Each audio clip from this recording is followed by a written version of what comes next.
दोस्तों, भगवान श्री हरि विष्णु जी और माता लक्ष्मी जी की कृपा पाने के लिए एकादशी का व्रत सबसे बड़ा व्रत माना जाता है। यह व्रत न केवल जीवन में सुख शांति ऐश्वर्य संपदा उत्तम जीवन साथी और कार्यक्षेत्र में सफलता प्रदान करता है, बल्कि मरणोपरांत मोक्ष भी प्रदान करता है। हर एकादशी व्रत का एक अलग और खास महत्व होता है। दोस्तों, आज की इस वीडियो में हम आपको बताएंगे गौमाता से संबंधित एक उपाय जिससे आपको मिल सकता है कभी न समाप्त होने वाला धन प्राप्त करने का वरदान। अगर हिंदू धर्म की माने तो ऐसी मान्यता है कि अगर गौमाता की सेवा निस्वार्थ भाव से की जाए तो घर में माता लक्ष्मी जी का वास होता है। वैसे तो युगों से चला आ रहा है कि गाय को हम कुछ न कुछ जरूर खिलाते हैं। गाय को सनातन धर्म में माता लक्ष्मी जी का स्वरूप भी माना गया है और कहा जाता है कि गाय की सेवा करने से घर परिवार सुखी और संपन्न रहता है। जिन घर में गाय की सेवा निस्वार्थ भाव से होती है उस घर में लक्ष्मी जी की कृपा हमेशा बनी रहती है, और जिस घर में गाय की सेवा नहीं होती है वहां पर अचानक से किसी भी प्रकार के विघ्न बाधाएं आती रहती है। वैसे तो कुछ लोग शहरों में भी रहते हैं तो वहां पर गाय पालना संभव ही नहीं है, लेकिन गाय को वहां पर भी रोटी अवश्य खिलाई जाती है।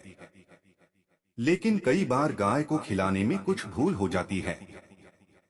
तो दोस्तों, कौन सी हैं वो 3 चीजें जो गाय को नहीं खिलानी चाहिए, आज हम आपको इस वीडियो के माध्यम से बताएंगे। तो कृपया वीडियो को आधा अधूरा न छोड़ें, वीडियो को अंत तक जरूर देखें। दोस्तों को माता के अंदर सभी देवी देवताओं का निवास माना जाता है। तो आप सुबह जो पहली रोटी बनती है वो अगर आप गाय को खिलाते हैं तो सभी देवी देवताओं का आशीर्वाद प्राप्त होता है। गाय को गुरु के साथ जोड़ा गया है, यानी बृहस्पति ग्रह के साथ। इसलिए गुरुवार के दिन गाय को रोटी पर एक चुटकी हल्दी डालकर खिलाएं तो सुख संपत्ति धन ऐश्वर्य बढ़ता है, दुष्ट ग्रह शांत हो जाते हैं। जो लोग मानसिक रूप से परेशान हैं, वह गाय को रोटी पर थोड़ा सा गुड़ रखकर खिलाएं। इससे सकारात्मक ऊर्जा आती है, टेंशन खत्म होती है और स्वास्थ्य भी अच्छा रहता है। अगर आपको लगता है कि आपके सभी ग्रह खराब है तो ऐसे में गाय को पहली रोटी खिलाएं। इससे सभी ग्रह धीरे धीरे शुभ हो जाएंगे। कभी कभी जीवन में लंबे समय से कोई शुभ मंगल कार्य नहीं हो रहे होते, तब ऐसे में आप गाय को रोटी खिलाएं और गाय के मस्तक को छूकर अपनी मनचाही इच्छा मांगे और प्रणाम करें। पैर छुए तो आपकी मन्नत जरूर पूरी होगी। तो ये था गाय को आप क्या खिलाएंगे उसके बारे में, लेकिन गाय को क्यों नहीं खिलाना चाहिए अब हम जान लेते हैं। गाय को रोटी तो हर कोई खिलाता है। अब यह रोटी बासी बिल्कुल भी नहीं होनी चाहिए, यानी कि एक दिन पहले की रोटी बनी रहती है और आप दूसरे दिन सुबह सुबह खिला देते हैं, वह नहीं खिलानी चाहिए।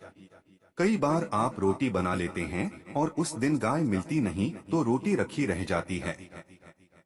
फिर वो अगले दिन गाय को खिलाने से गाय का अपमान माना जाता है, वो रोटी बासी कहलाती है। इसलिए गाय को एक दिन पहले की बची हुई रोटी कभी नहीं खिलानी चाहिए।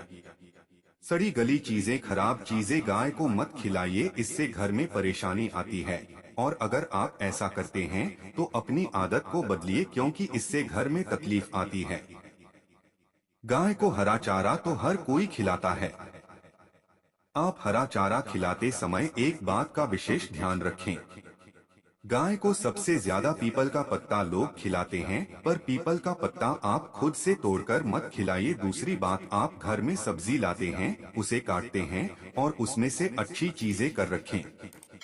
बचा खुचा आप गाय को खिलाएं। आप जो देंगे वह गाय खलेगी, लेकिन थोड़ी सी कुछ अच्छी चीजें मिलाकर गाय को खिला दीजिएगा। गाय को कभी भी दूध नहीं पिलाना चाहिए। आप दही चावल खिला सकते हैं, लेकिन दूध ताजा हो या बचा हुआ भूल कर भी गाय को मत खिलाइए। तो यह 3 चीजें गाय को कभी नहीं खिलानी है। एक तो बची कुची रोटी नहीं खिलानी है। कोई भी अनाज बच जाए उसे दूसरे दिन गाय को नहीं खिलाना है। जैसे चावल बच जाता है, रोटी बच जाती है, और आप अगर चारा खिलाते हैं उन्हें तो सड़ा गला मत खिलाइए, और अगर खिलाते हैं कोई तो उसके साथ कुछ अच्छी चीजें मिला लें, और गाय को दूध भी नहीं पिलाना है। ये चीजें बिल्कुल भी नहीं खिलाई नहीं तो घर में गरीबी आती है, माता लक्ष्मी आपके घर में बांस करना छोड़ देती है। 84 लाख योनियों के सफर करके आत्मा अंतिम रूप में गाय का रूप धरती है। गांव लाखों योनियों का वो पड़ाव है जहां आत्मा विश्राम करके आगे की यात्रा शुरू करती है। दोस्तों, गाय का कोई अब शगुन नहीं होता है। जिसे भूभाग पर मकान बनाना हो वहां पर अगर आप 15 दिन के लिए गाय और बछड़ा बांध देते हैं तो वह जगह पवित्र हो जाती है। अगर आप कहीं जा रहे हैं और वो माता आपका मार्ग रोक दें तो यह बहुत ही शुभ माना जाता है। गाय और बछड़े का दर्शन एक साथ आपको हो जाएं तो आपकी सफलता का प्रतीक माना जाता है। अगर आपके घर के आसपास गौमाता घूमती रहती है तो इसका मतलब है कि आपके घर से काफी सारे संकट अपने आप ही दूर होने वाले हैं और सुख समृद्धि के दरवाजे खुलने वाले हैं। गांव के समीप आप अगर जाते हैं तो संक्रामक रोग, सर्दी, खांसी, जुकाम आदि का अपने आप ही बिना दवाइयों के भी नाश हो जाता है।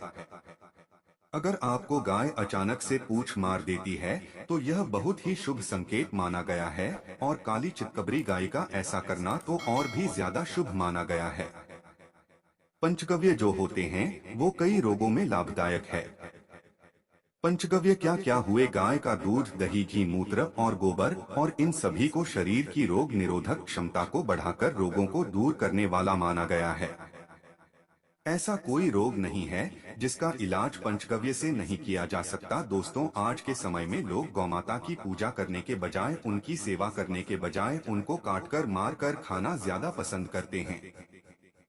बुरा लगेगा शायद, पर ये सच है। अगर आप गाय को पाल सकते हैं तो अच्छी बात है, लेकिन आज के इस मॉडर्न युग में जहां लोगों की शायद खुद के घर में रहने की जगह नहीं है, ऐसे में गाय को रखना थोड़ा कठिन और महंगा हो सकता है। ऐसे में आप गाय को रोटी दे, कम से कम रोटी दे करके आप सुख समृद्धि को प्राप्त कर सकते हैं। आपके घर में बरकत होने लगेगी।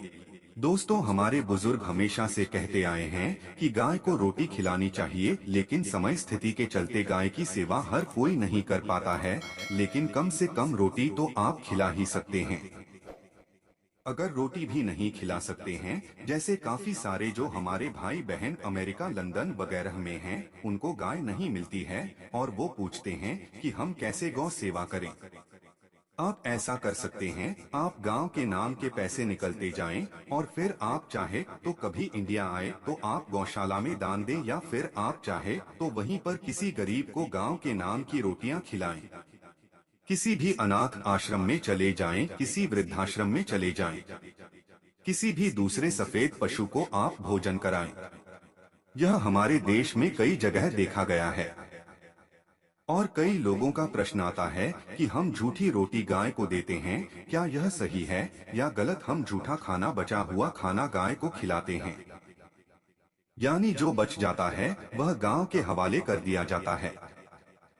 दोस्तों, इससे जुड़ी एक पौराणिक कथा है, तो आपको बता दें। रामायण काल में गौमाता को एक श्राप मिला था, उसी की वजह से आज उनके साथ ऐसा हो रहा है, और उसी शराब की वजह से गौमाता में देवी देवताओं का वास होने के बाद भी उनको झूठा खाना पड़ता है। यहाँ तक कि पॉलिथीन भी खाते हैं। हालांकि यह किसी भी लिहाज से सही नहीं है। आपको बता दें, वाल्मीकि रामायण में माता सीता द्वारा पिंड दान देकर दशरथ की आत्मा को मोक्ष मिलने का संदर्भ आता है। जो लोग जानते होंगे वो जानते हैं कि वनवास के दौरान भगवान राम, लक्ष्मण और माता सीता पितृपक्ष के दौरान श्राद्ध करने के लिए गया पहुँचे। वहां श्राद्ध कर्म करने के लिए जरूरी सामग्री जुटाने श्री राम और लक्ष्मण तो चले गए और सामान लेकर नहीं आए। इधर दोपहर हो गई थी और पिंडदान का समय निकलता जा रहा था। सीता मां घबराने लगी, तभी दशरथ की आत्मा ने पिंडदान की मांग कर दी। तब गया जी के आगे फल्गु नदी पर अकेली सीता जी मुश्किल में पड़ गई।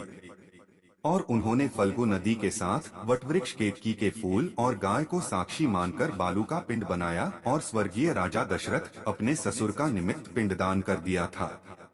थोड़ी देर में भगवान राम और लक्ष्मण जब लौटे तो माता सीता ने कहा कि समय निकल जाने के कारण मैंने पिंडदान कर दिया।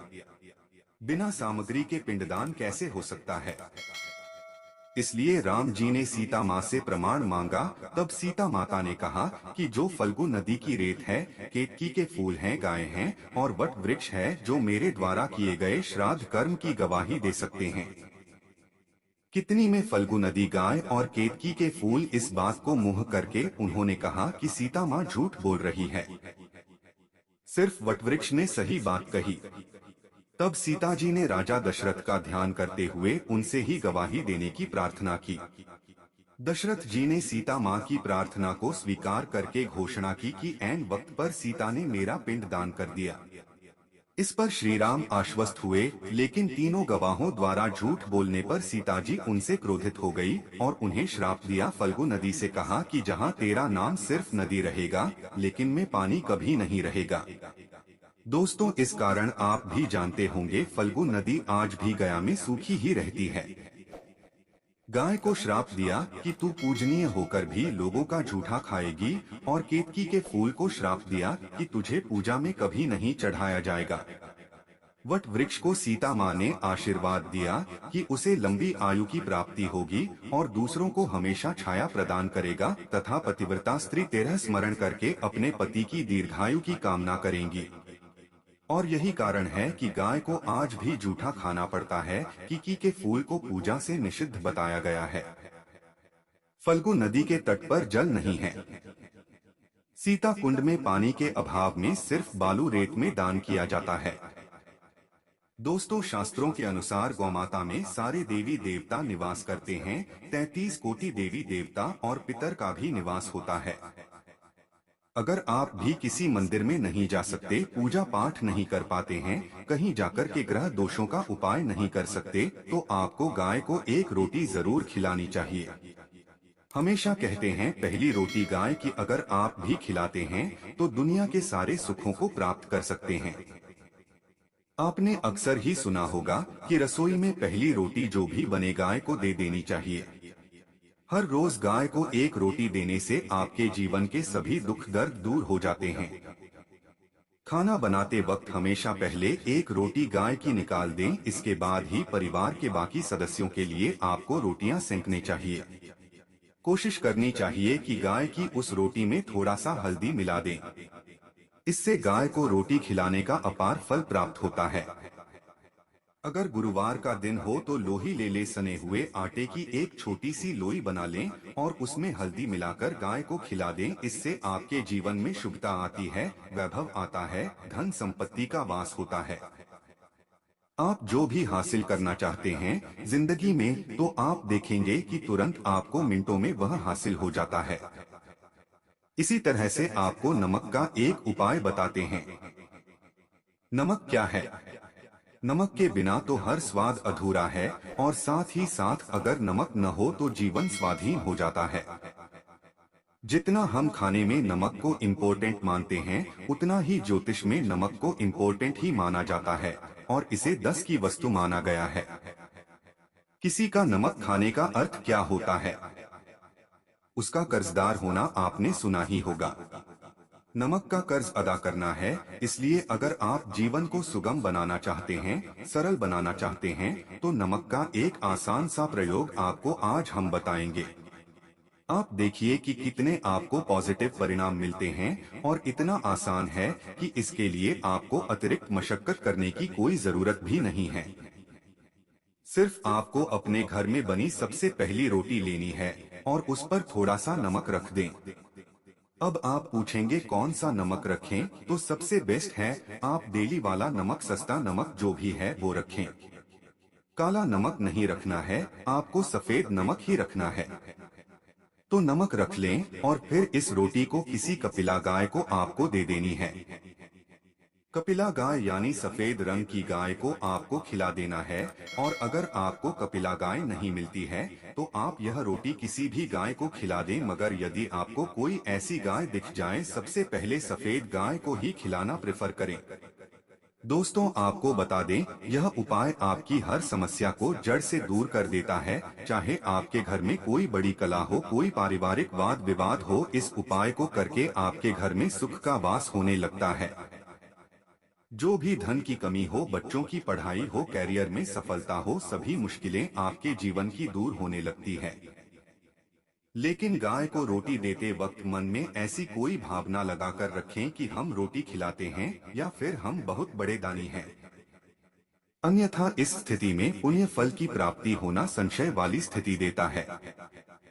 गाय को रोटी खिलाने से नियम से बरकत के अलावा आप देखेंगे धन संपत्ति में दिनों दिन बढ़ोतरी होने लगती है और आपके घर के ग्रह दोषों से आपको मुक्ति मिलती है।